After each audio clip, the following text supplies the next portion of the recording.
These are the instructions for the stationary pass. The first thing you're going to want to do is mark a spot on the ground. So, as you can see, we have a spot marked on the ground.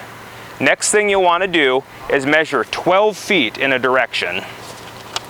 So you'll want to go 12 feet, and maintaining your social distancing, mark another spot on the ground. To complete this event, you should have your coach or your volunteer stand in one of the spots. Go ahead, Thad. You should have your athlete stand on their other spot, so that's where Lori is standing. And to complete this event then, with Lori starting with the ball, since she's the athlete, she will pass the ball back and forth with Thad.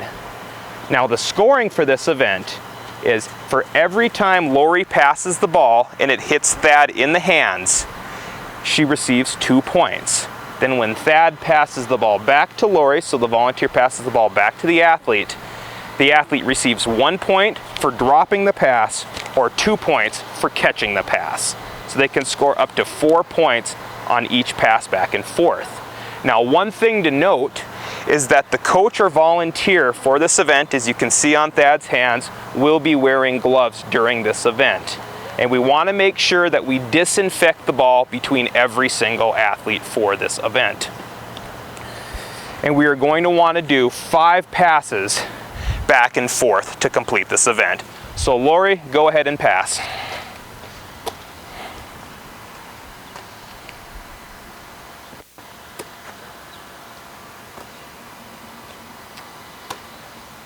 And that's what the event should look like.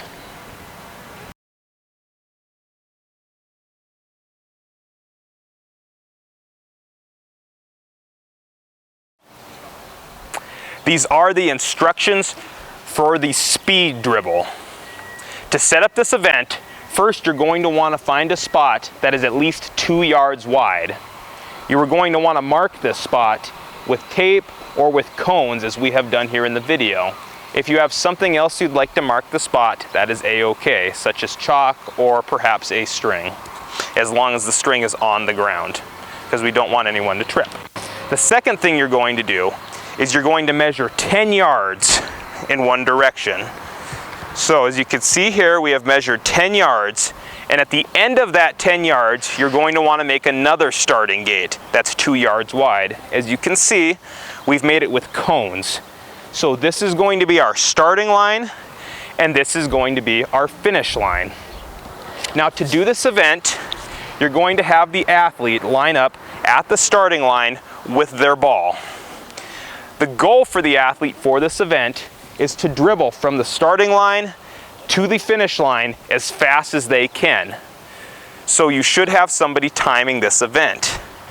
To score this event, you are going to use the chart that is in the rule book and available, because depending on the amount of time it takes the athlete to get through the course is what their score will be.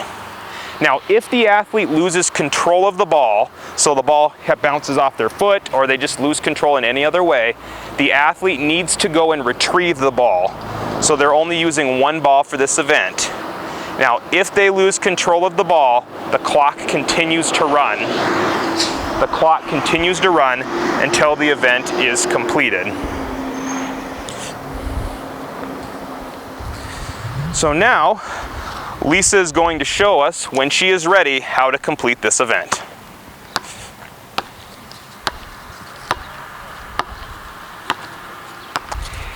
So the amount of time it took her to get through that course, you would compare it to the chart in the rule book, and that is the score that Lisa would receive for that event.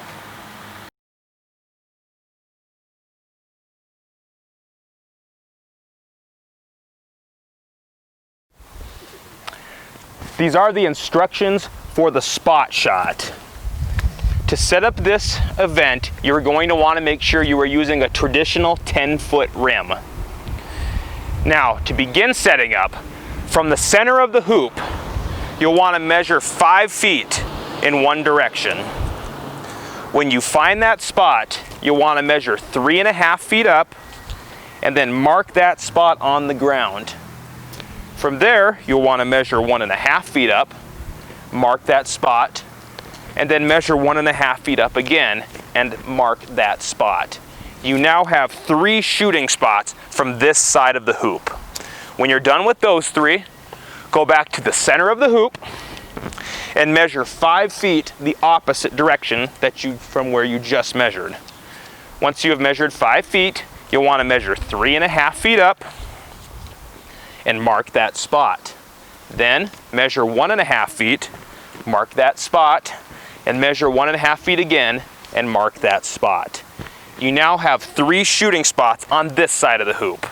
So in total, you have 3 here, 3 here, and that is 6 different shooting spots.